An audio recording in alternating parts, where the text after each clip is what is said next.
All right. Um, Good evening, afternoon, good evening, everyone.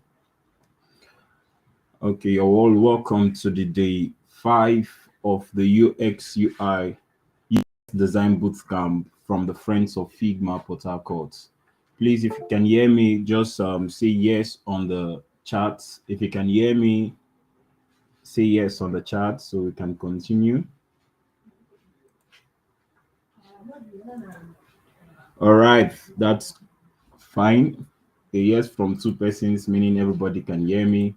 Okay, so today is the day 5 of the UX bootcamp so far, and we have come from a long journey from Monday. Today is Friday, and I believe we have all had great experience from the Friends of Figma UX bootcamp, and this is the first of its kind for Friends of Figma Port Harcourt, so it's a special one for us. It's a special edition, and we're also already planning for something else for the next event. Hopefully that will be greater than this. We're also planning for a visual event because we always do the on we always hold in-person events, but this time around we are seeing that the to reach out to many, to reach out to others, we need to stick somehow to online event as well. And also we're also planning for the Figma watch party, config watch party. That config is starting on June. I don't know if anybody is familiar with config. If you have been in the UX, the design industry, you should know config. Config is the design conference from Figma, and which will be coming up on June this year. And we are planning for a wash party as well. So we are thinking of how we can carry our online followers as well. So not to waste much of our time, we'll just go straight to today topic. So today we ought to have Peace Ojeme in our midst, but her flight was delayed.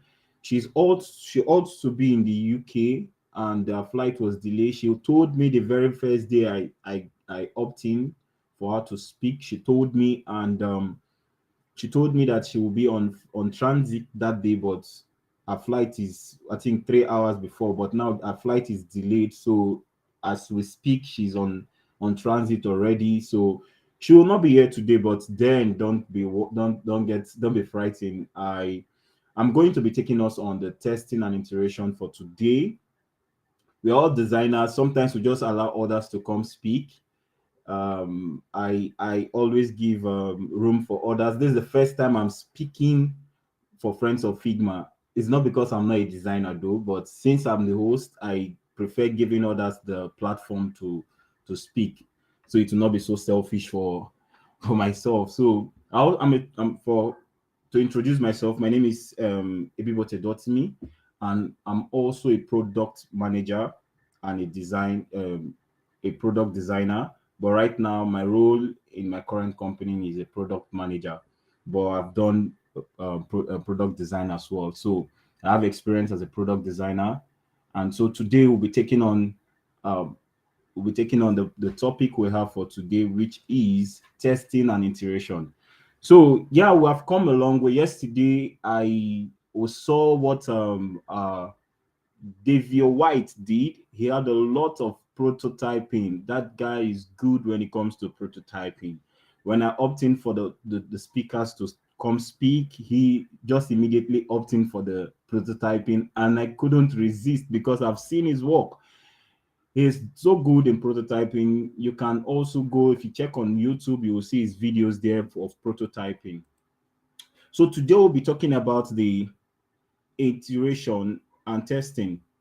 So, have anybody done any testing before? You've done user testing before? Have you done user testing before? Or have you gone through the process of user testing before? Don't worry, I'm not bringing you up to come and explain. So don't be scared. I'm not bringing you up to come and explain your experience. So don't be scared. If you have done UI text and testing before, you can just say it that yeah, you have done UI testing. Okay, so I have a slide here for us. I'll be sharing my screen shortly. Um,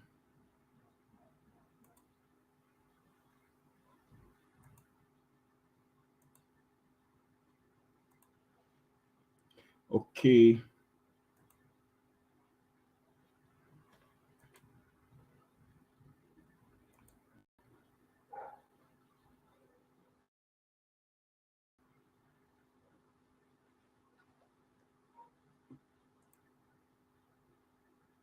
Okay, so everybody say no, no, no, no. So nobody have done user testing. Okay, that's fine.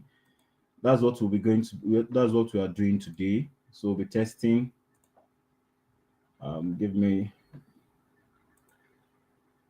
Let me share my screen. So don't worry, my slide will be shared to the community. I'll be sharing my slide to the community, so you don't have to worry about it. All right. Can you see my slide, please?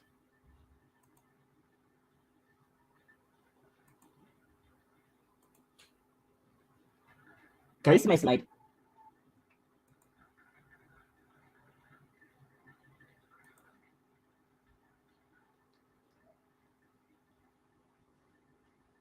Please, can you see my slide so that we can continue? Right, okay. Okay, so let's continue. Okay, so today we're talking about testing and iteration. So like you guys said, you said you have not done anything on user testing before. So today we'll be taking on that journey of user testing. So user testing is one of the most important parts of product design. As a designer, you must always test your designs. Now, the problem that we have most times with designs is that sometimes we don't like feedback. Why don't we like feedback is because most times we get it attached to our designs and we hate to be criticized. We don't like to for somebody to tell us our errors, so we get so attached to the designs and we mostly avoid feedback. We only want to put out we only want to put out things that are very exceptional. Before you put out your design, you want to make sure it's very exceptional in and out before you put it out there or before you ask for feedback from any other person. But trust me, one of the key things to do as a designer is always to get feedback from your users, because one, you're not designing for yourself, you're designing for your users. So your assumptions, your hypotheses, they might not be correct, right, on your design part. Yeah, you have gotten feedback from all your users during your research sections, just like we did. We have gone through the process of the first day, the second day, the third day, and the fourth day. They have talked about, the other speakers talked about user research and all of that. Now you've got to know your user research and you've gone through the the ideation process, and you've started designing. When you start designing, also you have to still put the users in the know, especially when you are designing for users. You're not designing anything that you're not designing for yourself. You are designing a product that you are designing for your users, so you have to put them in. Now, why do we put our users? Why do we put them first? We are designing we call it a human-centered design, right? Everything we do right now on the on design is human-centered. If you check the Google, if you check the Apple, I tell my students that, why do you think that Google and Apple, they always use the black and the white? That's the key color you see on their designs, black and white. Because the black colors, now the black, they are most times, I was talking to some of my students. I told them that sometimes I don't know, there was a trend. There was a trend that was going on some time ago, especially for the design community, where there was a picture with color pink and brown, purple. That when you look at the color, when some persons look at the color, it's somehow red, but other person might look at same color, it's showing different pink or purple, and you If you leave that color and go back to that picture again, you find out that you are still seeing different colors. So these are the things that we are talking about when we talk about design. So I think Google, they're the ones that Google have material design, then Apple also have material design, right? But when you see that they teach us a whole lot of color, texture, and all layouting and all, but when you check their own website, you check most of their products, it's just black and white. Now, the black and the white, when it comes to eye effect, it's the same for almost everybody. No matter the color impediment you have, you will always see the black and white colors, right? So these are the important things, especially when you are designing and you are adding colors to your design. That's why we need, especially when you're dealing with users of different kinds. They have talked about accessibility and all of that. So black and white has no enemy, which if that's the right word. So now, why the importance of testing? Importance of testing. Identify issues and pain points. To identify issues and pain points, user testing helps designers identify any issues or points in their design that might not have been apparent during the design process. By observing how users iterate or interact with their designs, designers can gain valuable insights, what works and what does not, and make necessary adjustments. So now you are testing, you are designing for people and they have pain points, right? So most times you have gotten your user, you have your data, you have these data that you have collected during your research process, during interview, during surveys, during different level of your research process. But then when you're putting those things into design, now you're moving from you have moved from collecting data and transforming this thing into design. So you will not be too sure of you putting those pain points in your design process accurately. So that's why after you've taken those data and you have turned those data into design, you also need to go back again for feedback. You also need to go back again for testing. So that's one of the importance of testing. The second importance of testing is validate assumptions. Now, as users, we all have assumptions. We have assumptions of everything. Like now, it's easy for you to assume that your colors are nice. Now, I've put out how many colors here? I've put out about 4 colors here, and it's easy for me to know to be sure that these colors are the perfect ones for this design. But trust me, if I put out this body to test or a users to test, I might have a feedback, and that feedback might help me to actually do a better design, right? So this slide you are seeing, she sent me a message this morning, late morning, and I thought about I call any other person to come and take this section. So I had to just put up top slides that we can use for this evening. So this was impromptu slides, but then I still try as much as I can to make it user friendly, right? I still try as much as I can to make it color. So those are the things. So now when we talk about validating our assumptions, testing us to validate assumptions.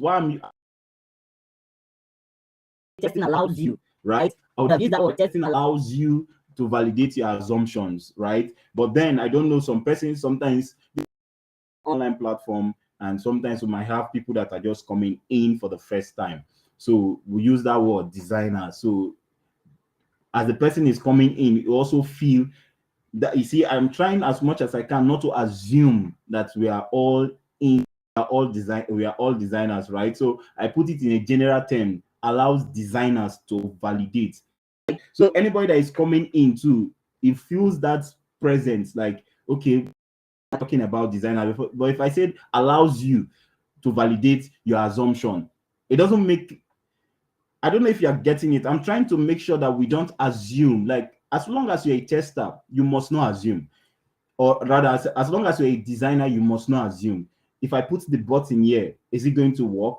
You must, we are coming to that where you start doing A and B testing, right? So testing allows designers to validate their assumptions about their users and their needs. By observing how users interact with their designs, designers can determine whether their assumptions were correct and make changes to their design accordingly. Because the first thing that you want to know that when you open your Figma file, when you open Figma, you open a file. When you start placing layout and text and all of that, know that those things you are doing, they're actually assumptions. Yes, there is a design pattern. There's a material design that shows us that for mobile phones, the what's it called? The buttons should look like this. And but when you start putting them, there is no particular place they told us that buttons should be, right? So wherever you are putting your buttons, you must know that the places you are putting these buttons are actually your own assumption. But if you do A and B testing, for example, and you place those, you put a button in a particular position and put another button in a particular position, give it to different users and check the ones that will be free to use those designs. We are getting to that. I'm just trying to make us understand that most things we do in design is actually assumption. So we should know that our designs are not perfect. And I'm not sure that design will be perfect because you must always get feedback. So your designs are not, let me just use that word, perfect on users test it, right? So the third one is usability. So design testing improves usability. Testing enables designers to improve the usability of their designs by identifying areas that are confusing, difficult to use, or frustrating for users by making changes to their designs based on user feedback. Designers can create more user-friendly and effective design. So if you're open to improvement, you're open to change. There are some persons that they will send you their design for you to criticize or for you to, they're expecting a feedback. Yeah. But then when you give them the realistic feedback, they feel bad. You understand? Bad. So, but for your design to, you must put it out there for people to test, right? So the third thing here, so one of the important it increases users. So the more users test your design before you put it out there before launch, it's actually increased user satisfaction. Most of the apps we are using, think that if they just go through the design, the 5 stages of design process and launch it without user testing it. I mean, sorry, the 4 stages of design process without the last for them to test, right? You think that you can be using it and will be enjoying it. No, it will not. So they went through all the processes. That's why we are all satisfied using most of the apps we are using. Apps like Facebook, TikTok. Today, TikTok has the most used audience because it is satisfying to users, right? So that's it. So guidelines for conducting a testing. Guidelines for conducting testing. So like I notice I'm trying to check the chat as well because that's important. So if you have any question in between, you can drop it as well. I will be checking it in 10 minutes, so I will not miss out on any. So guidelines for conducting testing. In-person testing. Now, when you're conducting testing, let me just explain. Let me go through it before then I will explain. In-person testing, it said this involves observing users as they interact with a design in a controlled environment. This method allows designers to observe users' behavior, reactions, and frustration in real time and gain insight of their designs. Now, there is sorry, let me bring this. I did testing as a programmer. I was a software, or I'm still a software engineer before a designer. So as a programmer, I was doing software engineer. I do testing in a place of work while I was doing my internship back then in school. So there's a way we test our software that we're not talking about the design now, because even in software development, we have what we call software development life cycle, right? It's just like the same design process. So the software development life cycle goes through the same cycle. There is a cycle of, and at the end of the day of the software development life cycle, we come back again, just like we do iteration, just like the way we test and also start again and doing maintenance and all. In-person testing now, let me just give that insight. So when we want to test applications, we'll just bring in students. My internship in my school, yeah, so we'll bring in students to the IT lab, then we'll put them in different systems, walking around them. We'll be looking at their expression while they are testing. Okay, let me just give you one vivid example. I actually built our school portal in school, right? Our school portal in school. I enhanced it rather. I enhanced it because there was some glitch, so I enhanced the school portal. So while we were testing, we bring in students, we were looking at them, they were testing. You were seeing students when anybody that is moving depends on the person's reactions and all. Somebody will go and meet the person. So what do you find? What are you finding difficult to do? They will explain. Oh, I wanted to do I wanted to go from A to B, but I'm not seeing the button. Will not show. Now you are not sure. If you show them, you have missed the whole experience because you want them to see it, right? So those are the kind of things. In-person testing, you will see reactions, you will see mood, just like the image here now. You can see an user is trying to do something and his eyes so sharp, popping out like that. You will know that that person is facing an issue in the testing. So you have to go and meet the person. So it's very important that you go through these processes. You must do in-person testing. So it's one way to conduct testing in design as well. So the second one is remote testing. Now, remote testing can be very tricky, but this involves using video conferencing tools to observe and record users as they interact with a design from their own environment. This method allows designers to test their design with users who are not physically present, which can be useful for testing designs with geographical dispersed user groups. So now the thing is, your user, especially if you are building a product, because we make this mistake a lot. Please pay attention, especially if you're in Nigeria, pay attention. When we are building products, especially product that will be used will not be used only in Nigeria, and you are giving only Nigerians to test that product, is one fault that we're already having. You know that this product is not going to be used by those in that geographic location that you are.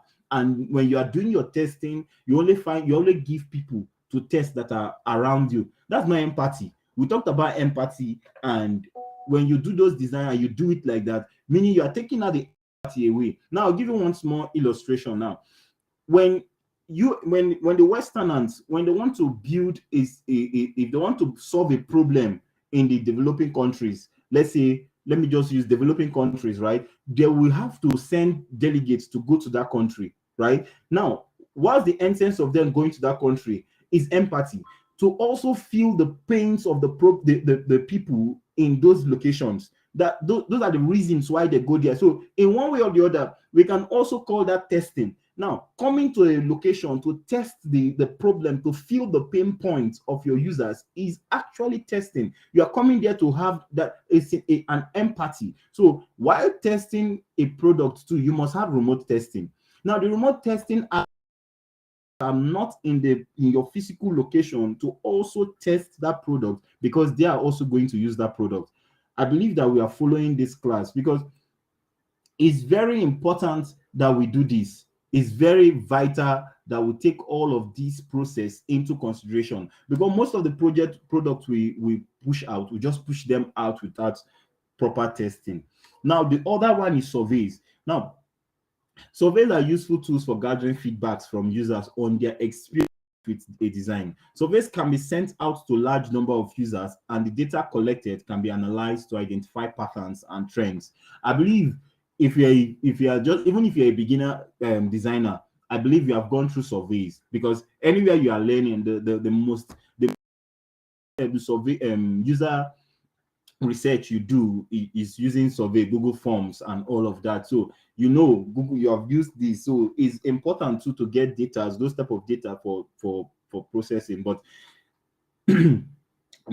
I prefer in person, and I prefer remote testing more, because survey is also, it can reach so many persons, but with using surveys you can miss out your target audience as well. You can get feedback from those people that are not in your target audience. That's why I don't like talking about surveys too much, but then it's part of the process, you understand. So A and B testing, A and B testing, A and B testing. This is one of the parts that most designers find it difficult to do. Why do we find it difficult to do? We find it difficult to do because it takes you to duplicate your design and change. When they say A and B, sometimes I've seen an A and B design that it's too different. Is not meant to be so the difference should not be too much when you do A and B testing, right? Okay, let me just go this. Say A and B, it is testing two versions of a design with different users groups to determine which design performs better. This method allows designers to make data-driven decisions about design changes and improve the overall effectiveness of the design. Now, this can be A and B can be you form, right? Then you put that you build, let's say a login form. I'm very sorry if I've known that I'm picking this, I would have definitely create an A and B form. Like I would have designed an A and B form so that we can choose by ourselves. I thought about it, but the time was going and I will have to rush it out. So I'm very sorry for not seeing that experience, but this is typical A and B form. A and B form is designing two things. Let's say a login form, right? One and form A, you put the button at the center after the two fields. Let's say the two fields can be, I believe we are designers. I'm just trying to open our head. Just imagine what I'm trying to say. I'm very sorry. So the two fields might be email and password, the text field. Then the button goes down below those fields, and the text. What's it called? Test A has the small button, the login button under it. Then the design for test B can have a bigger dome, like the same size with the text field. The button can take the same size of the text field with the login details on it, like that. So those two can be an A and B test. Now putting those two out into different group and asking them, which do you prefer? Like that kind of, I know that we see it a whole lot as designers on Instagram and all. You will see somebody will use design A or design B. You'll see some person choosing A, some person choosing B, giving reasons and all. Those two things you see is A and B testing. I'm just trying to open your mind so that you will know. You have seen an A and B testing, but most times we might not know is an A and B. Designers do it a lot. Maybe even them too. Maybe some of them I know. Maybe they are not putting it in the right terms. So those are A and B testing, where you will see maybe icon change. They use icon A, design A has a different icon, design B has a different icon. So those are A and B testing. When you give it to different groups, you'll find out that these groups might come up with the best possible solution for that design before you push it out, right? So those are the things that we do for A and B testing. Now we enter the three methods to maximize what you learn from test. The three methods to maximize what you learn from the test. Now, this is very important, right? This is very important for us. It's very important. So this is a grid. This is a grid that has 4 cards, right? Now, the first thing that the first thing we learn is we have to learn, or the first method is the feedback captured grid. The feedback capture grid. This allows you to organize feedback in a structured way. You can use it during the test to capture feedback from your participants systematically, or after the test to organize the feedback you've gathered, right? So Okay, so, okay. Sorry, I took time before coming in here. So somebody said I've seen a lot. Yeah. So those are the basic things, right? So sorry. Can you see my screen, please? Can you see my screen? Some persons, someone say no, someone say yes. Please, I need like two or three. Okay, okay. All right, thank you. All right, thank you. Okay, so this is a grid card, right? One at the left we have the like, at the right we have criticism, at the top bottom left we have questions, and the bottom right we have ideas. Now, when you do your feedbacks, right?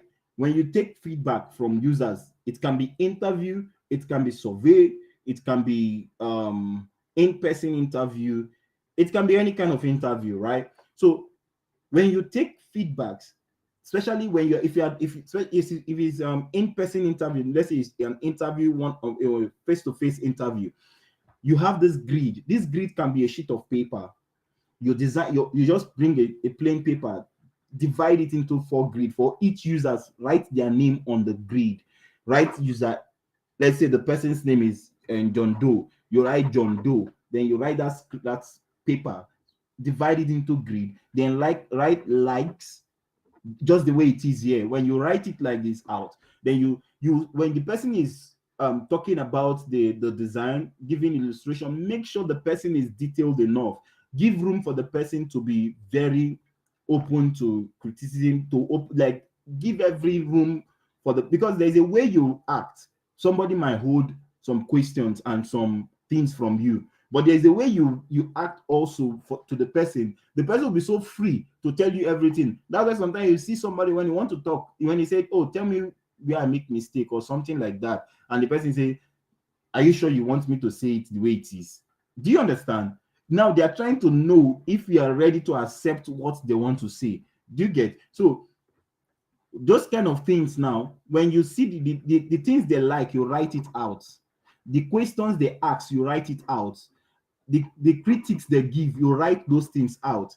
Then you not generate ideas. Them in that their statement, they might be giving you ideas. That's why it's important to listen to others. So you write out the ideas. So user A, you have a test, things you've learned from that users. User B comes, user C, like that, like that, like that. When you go back, then you now do analysis of all the information you've gathered. Thank you. So let's go. Time is running out. Okay, so the second method is I like, I wish, and what if. This is for users, especially that are okay. Let me just read it through first, then I will explain. It helps you gather feedback in a structured way. This is useful when your participants don't have much experience with giving constructive critique. Quite simple. The I like, I wish, what if method invite the participant or your teammate, it can be a teammate, during a discussion section to provide open feedback by coming up with the 3 kinds of statements. Now, the 3 kinds of statement is this design is the user is facing the design, or it can be a prototype that the user is holding on his arm, or maybe on the desktop or something. And when you just go through, you have the I like, right? You now ask the user, the user, what do you like in this app? What do you think? Like, what do you like about the app? The person will start talking. You start writing it out. Like, start writing all the likes. Then you now say, what do you wish? Like, what do you wish to see on this app? The person will say, I wish this button was somewhere. Yeah, the hamburger was too. I wish the hamburger can be here, or I wish this text can be a little bit bold so that I can see. Right. So you see all of those processes. It might sound. Somebody say no. Somebody is not seeing my screen.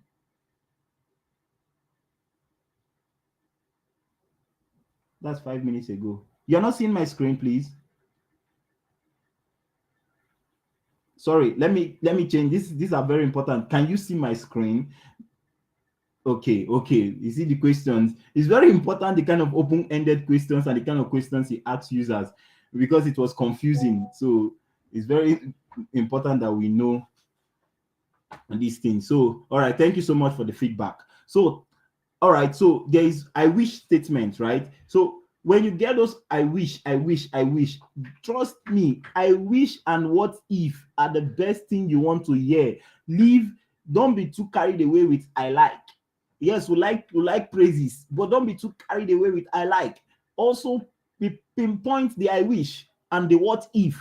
The what if are, what if you don't even do this design? Like, some persons can be so blunt. Do you understand? What if this whole process is just, what if we didn't do it this way? So, but most times designers, we don't like to hear those things because we are so emotionally attached to our designs. But I've seen a whole lot of, even these ones are even students, not to talk about professionals. So professionals do it a lot, but now some persons, they don't want to take feedback when you tell them that. So sometimes we as tutors will now hold back the kind of the way we expect to tell them, give them the feedback that will make them do better, because we are looking at their emotional expression. You don't want to hurt the person's feeling and how the person will feel. If I say it this way now, this person might feel bad. But please, if you're a designer and you want to do better and you want feedbacks and tests, please be ready to hear the I wish. In fact, the I wish is okay. What if this whole color, you didn't even use it? You'll not be like, all the while I've been designing, like, I don't understand colors. Please accept it. It can be. Now, there is one thing I did, right? There's one thing I did. Okay, I use fonts to test people, right? It's simple fonts, but then one of my students wear glasses. She uses glasses, right?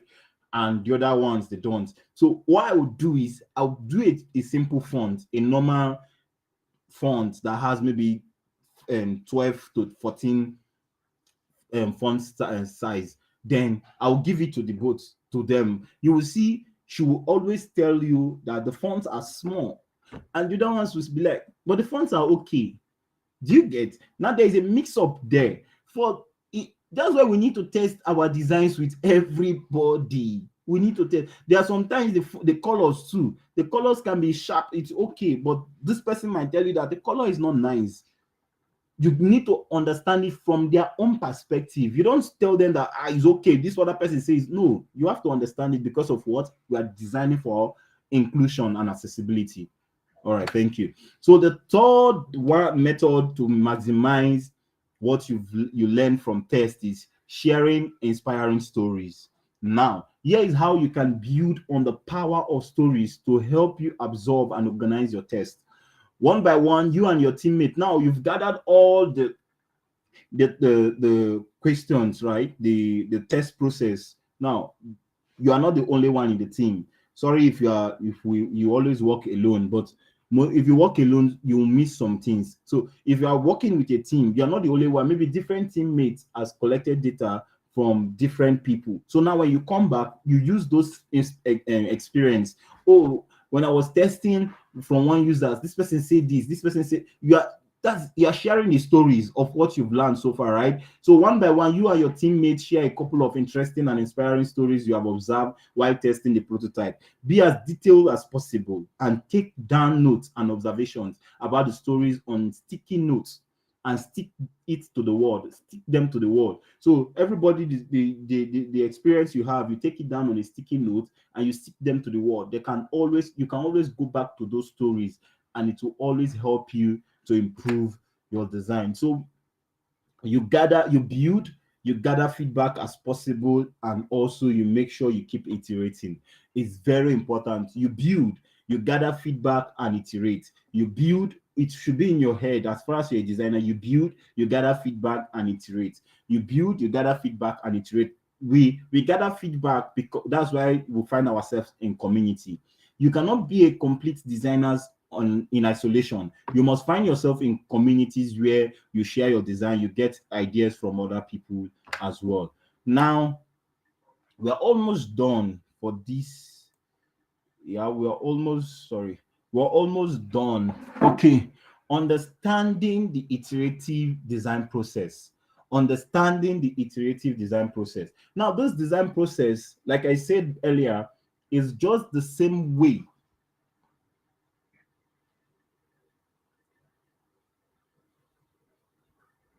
Somebody, sorry, like I said, I will always be coming here to check this. So somebody said he's not seeing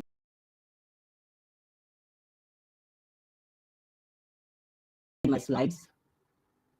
I guess it should come from your network. Okay, yeah, that should be correct, because I get when I was down there, like when other speakers were speaking, some persons always say they are not seeing, but me, I can see. So most times it can be from your own network as well. So please, we are sorry when we put out the slide and the videos. I believe you are going to see. We are also streaming on our Twitter channel right now, just in case. We're also streaming on our Twitter channel. But on the Twitter channel, you might not be seeing all of these chats. You might not be seeing all of these things. So that's the difference. So you have to be here so you feel that you are part of us. The other people are third party while you are part of us. All right. So understanding the iterative design process. The first thing is research. Now, this iterative design process is this almost the same. Sorry, you have to be learning some things. You're a designer. I'm a software engineer and a designer, so it's married so well. So I understand both the back end and the front end, right? So this also works well. Sometimes when I see some of the things that we did in software engineering, it's almost the same thing, because it's a life cycle. This is a life cycle, right? So it goes from the first stage to the last stage. It's just like when you want to build a house, right? You don't just jump in and start digging foundations. Of course, that house will collapse. Do you understand? So the same way, you don't just jump in and start the first thing you want to do is to open what's it called, Figma. You know, my strength is actually in US. My strength is actually in US. I can't it's not like I can't use Figma or I don't know how to do UI, but I don't like competing that thing at all. I just want to stay on my strength, because I can this for the UX. I can do it, like it's easy for me. It's easy, but for others, I've seen people that don't even like the US. They don't want the US process. They just want to design. So we are all different, right? So the same way, for them, they just feel like there should be an engineer, right? There should be somebody that should do the whole architectural work, do the whole building planning, do everything for them. They don't want to think to that part. That part is something that they want. They don't want it at all. Leave them to that's what they want. That's why we are humans. We all have our different where we function very well. It's just to find where you function very well and stay on your strength. Don't do what you cannot do. That's just the truth. Don't do what you cannot do, because others are doing it. So the truth is, you must, as a design process, there must be a research process, right? The research that even in big companies, like even in government parastatals, they have what they call research and development team, right? So those teams are the people that do all the research that the company use. Everything they do, the every research process that they need. Okay, I was talking to my students, which day is it, on Wednesday or something. I told them something that, do you know why the likes of Apple and Google, I always use them as a case study, because I always like looking at their site and their material designs. I said, do you know why their websites are very minimal? Because they are building for billions of people. They are not building for millions. Most of our products are for a specific users. To an extent, Google is not for a specific user. It's for everybody that can read and write, that have access to the internet. There are some products that are built that even if you have access to the internet, you don't use them. Am I correct? So they are also for Google, for Apple, and most of those companies, they are building for everybody. They are building for inclusion, for every gender, for every eye defect level, for anybody at all they are building for. So you will see their systems are always minimal. You will think that they are not creative. See, it's the most beautiful designs out there. Now I was talking to them, I told them something, that because these people are building for everybody, right? They have their research and development team that do research for, if they want to, they are building, because their audience are also in Africa. They also have a team that do research, Africans that will take these details from, that will do all the research process and understand how Africans also think, right? They will have also researchers that will also have to research on how the Asians think, on how the Europeans think. So different researchers, they must get this data. So when they gather all this data, when they put it into designing, you will now understand that they are not just building for Africans. They are building for the whole world, because their users are a lot. So it is very important. This is the first step in iterative design process, is to conduct research to understand the user's need, behavior, and preferences. The user's behavior, the way Africans behave is different from the way Asians behave. It's different from the way an average European behaves. So you must understand these behavioral patterns as well. This may involve conducting user surveys, interviews, and observations, as well as analyzing existing data and research. So it's very important, right? Now, after you've gathered this information, that's only when you are allowed to go into designing, right? So you don't assume that the way Africans think and do their stuff is the same way an average Asian person do the same thing. So you must know how African thinks and how they see things, and what kind of color they appreciate as well.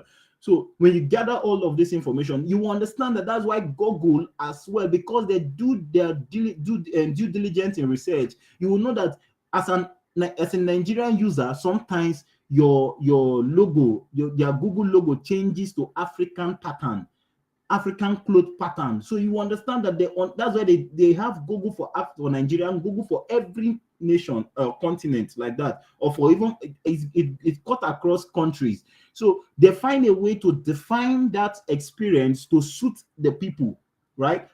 So they have to understand those things before they start building those, before they start designing that Google Chrome that always show maybe a Nigerian flag when it is independence. So imagination, right? So put all of these things together while you are also designing, so that we will not just jump in and start designing like that. So it's the first thing so this step is to create a design based on the insight gained from the research, right? So this design may take the form of wireframes, prototypes, or mockups, and should be focused on meeting the user's needs and goal. The user's needs and goal, not user wants. Wants can be something that I can just do and move, but needs are things I need daily, right? So you must meet those needs and goals. That's why we do user persona, right? So our user persona and what's it called? Empathy mapping, right? All of these detailed structures is used to understand the user so that we can meet their needs. Now, when you build your user persona, you understand their motivations, you understand their goals, and you understand their frustrations, right? So when you understand all of these things and understand the bio of the individual you are building for, or you're doing that persona for, right? So you must know the detail of that person, the bio, the demography, the salary, and all of those information. So all of those informations as well guide you in your design process, right? So if you are designing, that's why all of that user persona, if you are designing for children, because of the user persona, you understand the kind of users you are designing for.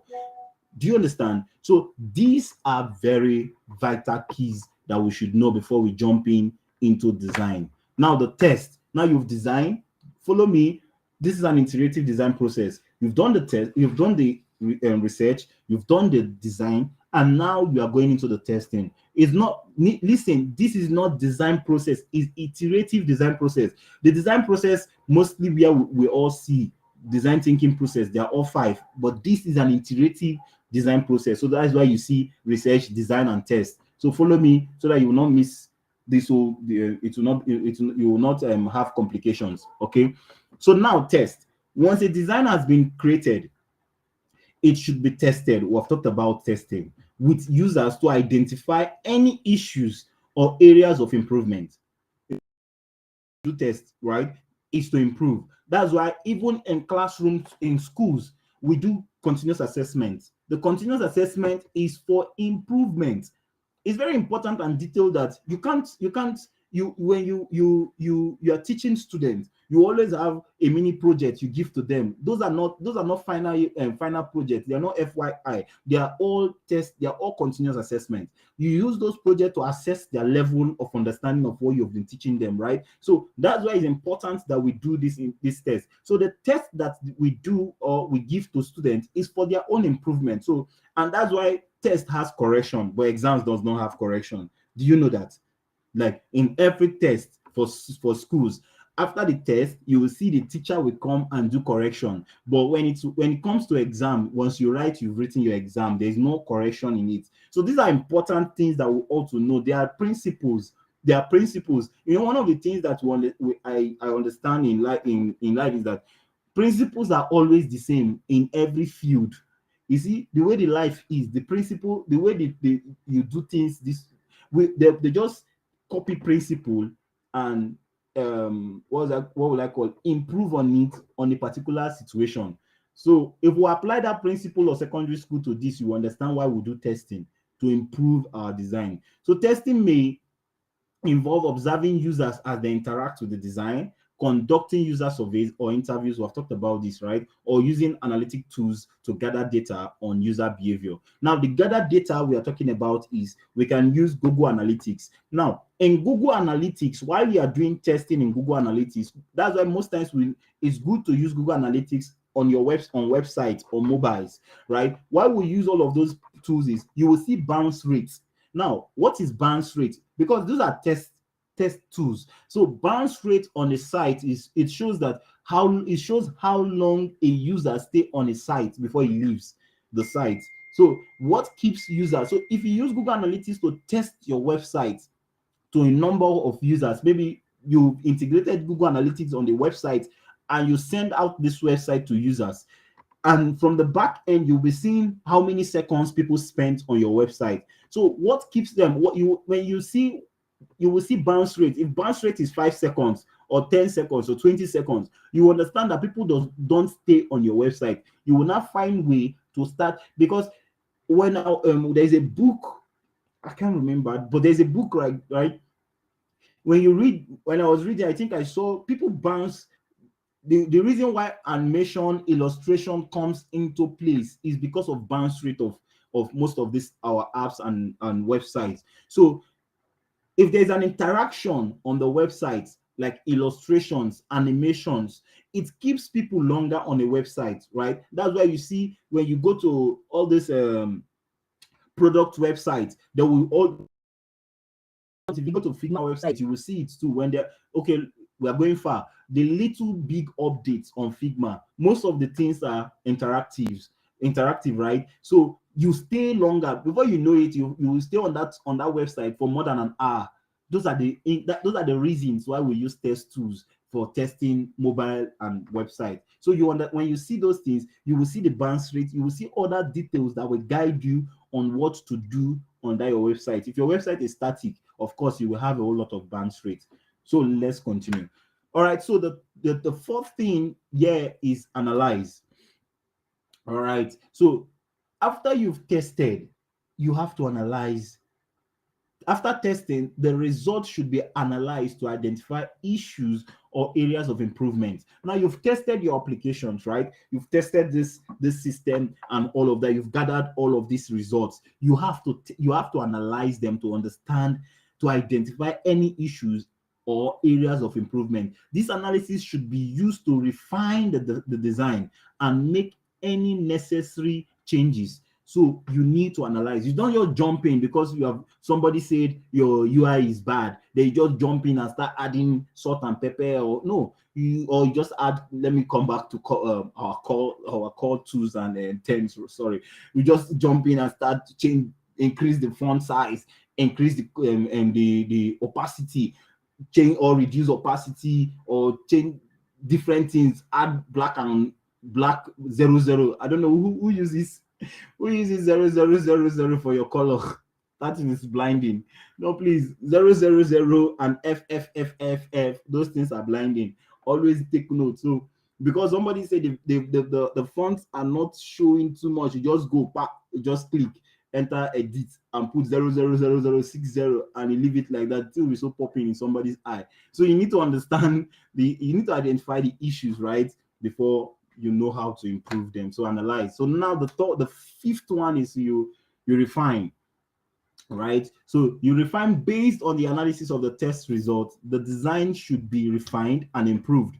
This may involve making changes to the design or conducting additional testing to ensure that the changes have been effective. So you refine the process. When you after you've gathered all, you change the things. After you have identified the issues, then you make your changes and make sure it is effective.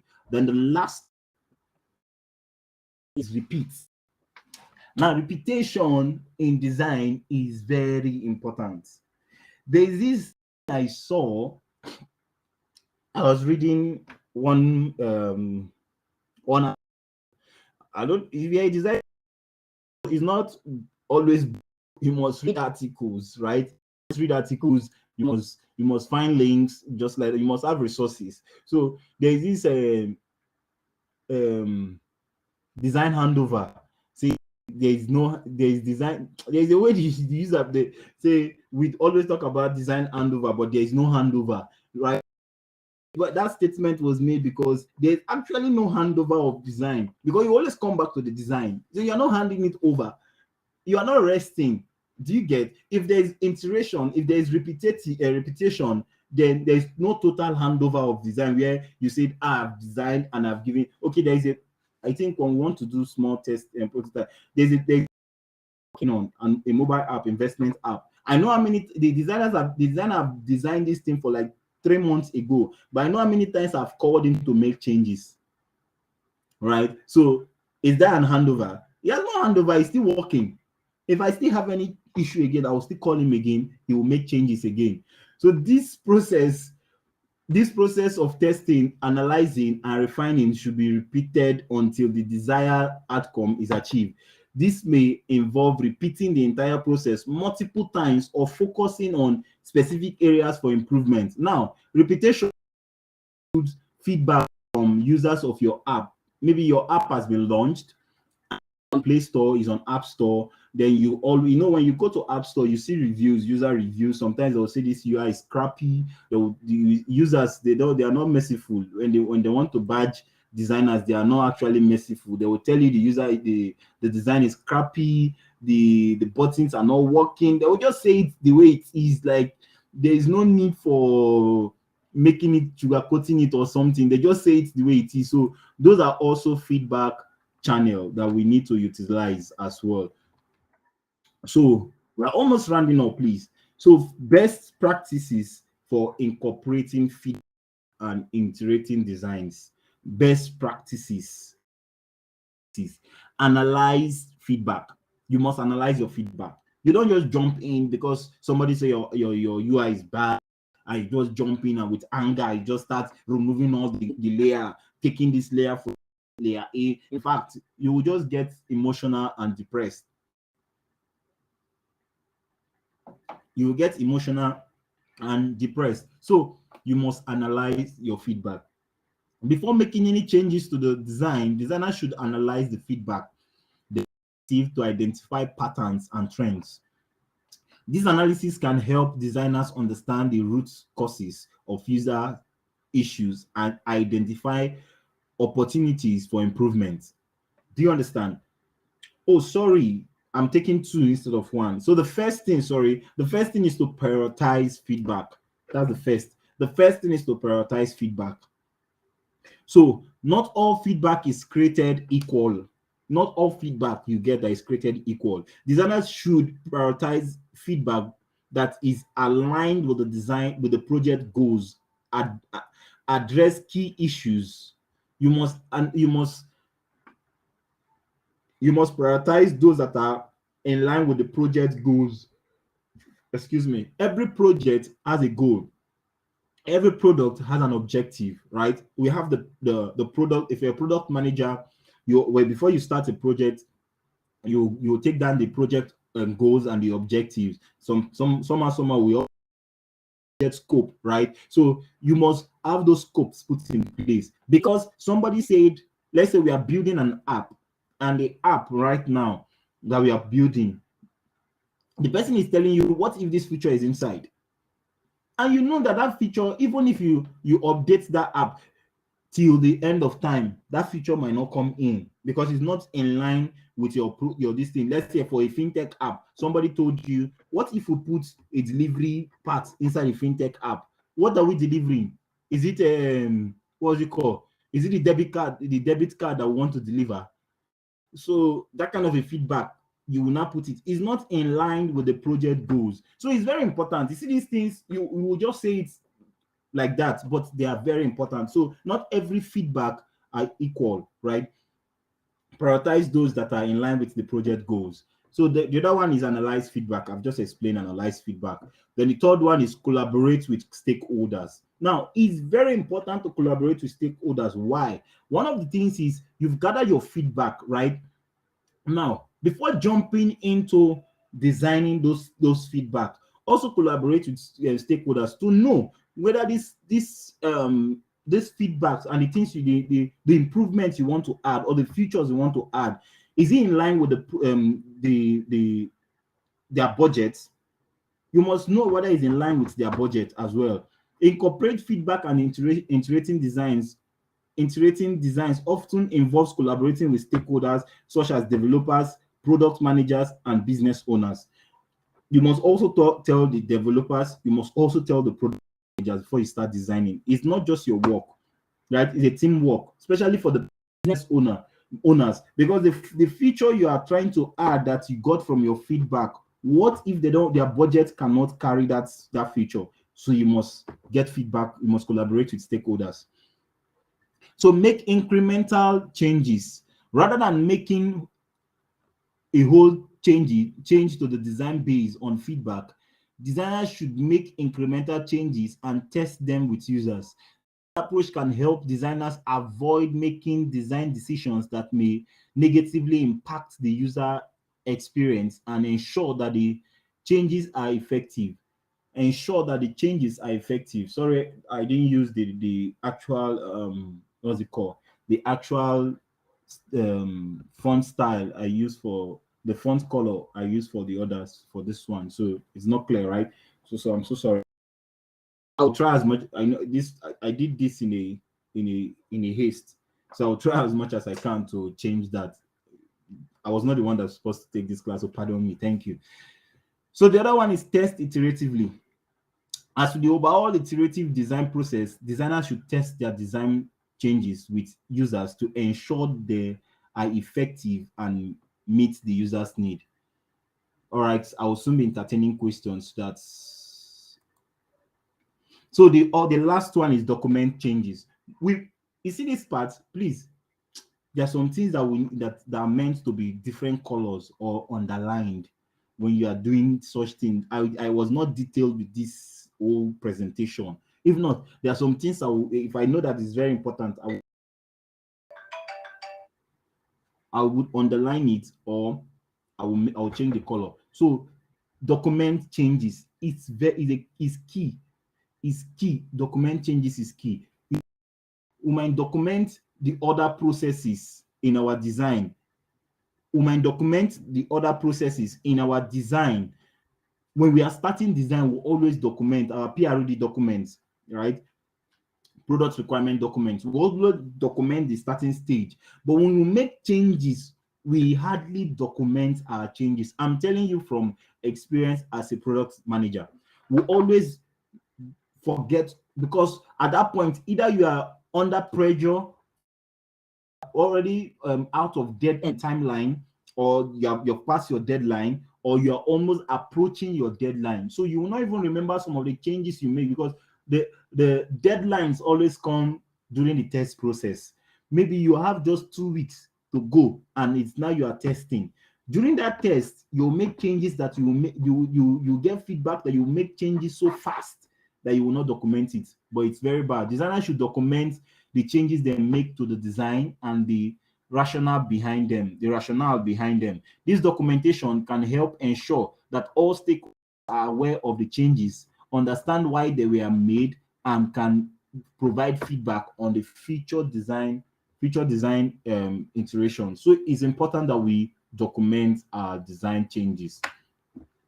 All right, so now we entertain questions. So you have questions during the section. You can ask your questions. They will do a fast run through of a prototype or can test the prototype rather. So you have a question, just drop it on the chat. You have a question.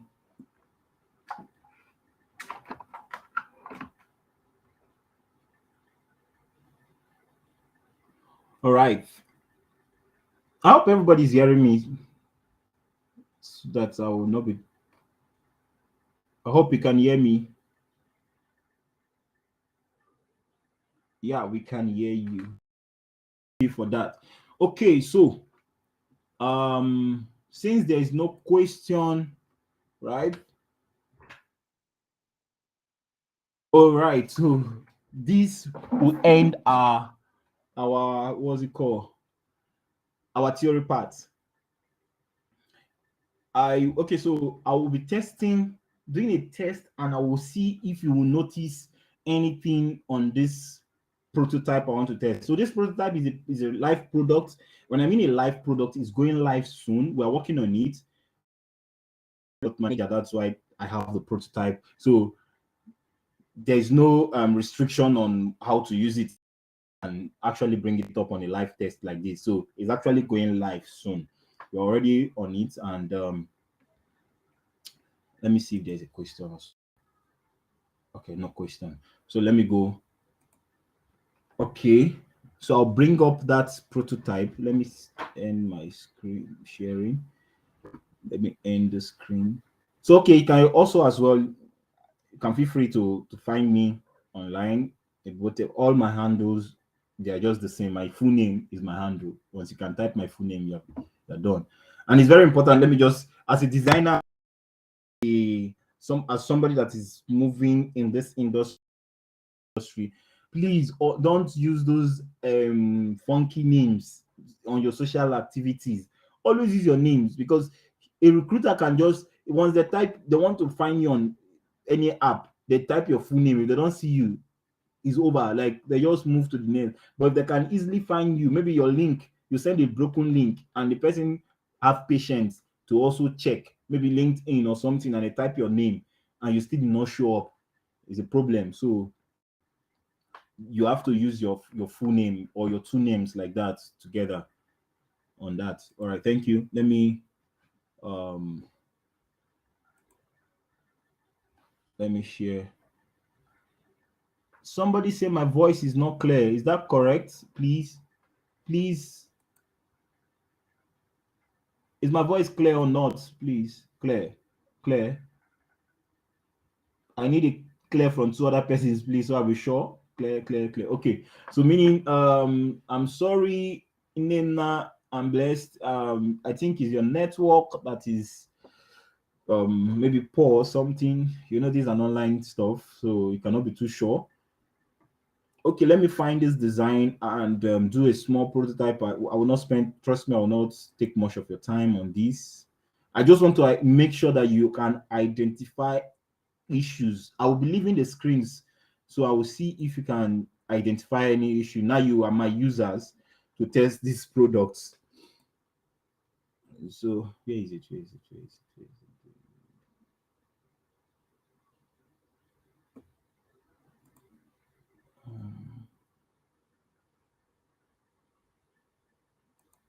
Sorry.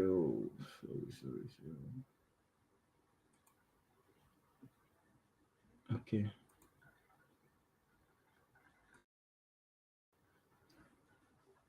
In case you have any question, you can just drop it. I'm trying to go back to my Figma file, and it's taking time to load.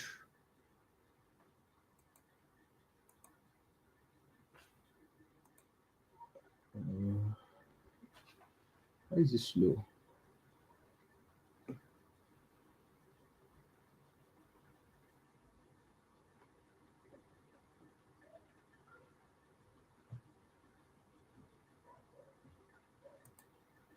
Ah, can you still hear me? Because my network is dragging right now. So I I hope I'm still audible because I'm trying to open my Figma file and it's really dragging. Like ah, okay, then it's my I don't know.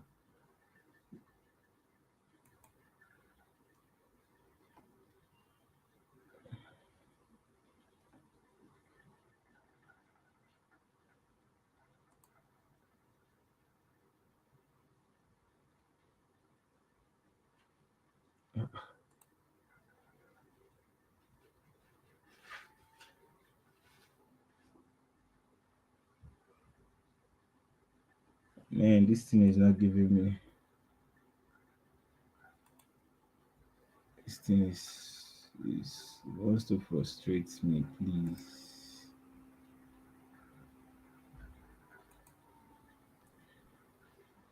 I would have just opened this before we start because right now I want to show you a design. Is an investment app that will be going live soon. We're going to be launching this hopefully before the end of April.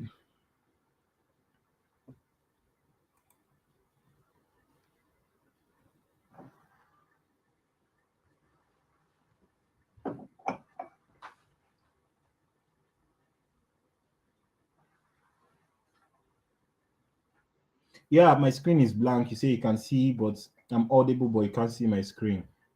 Yeah, my screen is blank. Um, because I'm trying to load the Figma file I want to use and it's dragging. I hope it will not delay, it will not slow down our tests as well. We want to test a live product. When I mean live, a product that will definitely go live. That's what I mean. Like, yep.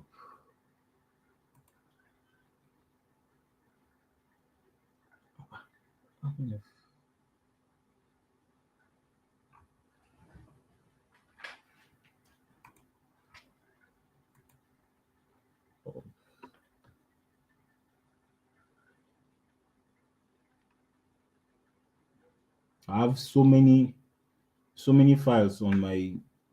Okay, I've seen it. So many files here on my Figma. I've seen it. Okay, now let it load. All right. Um,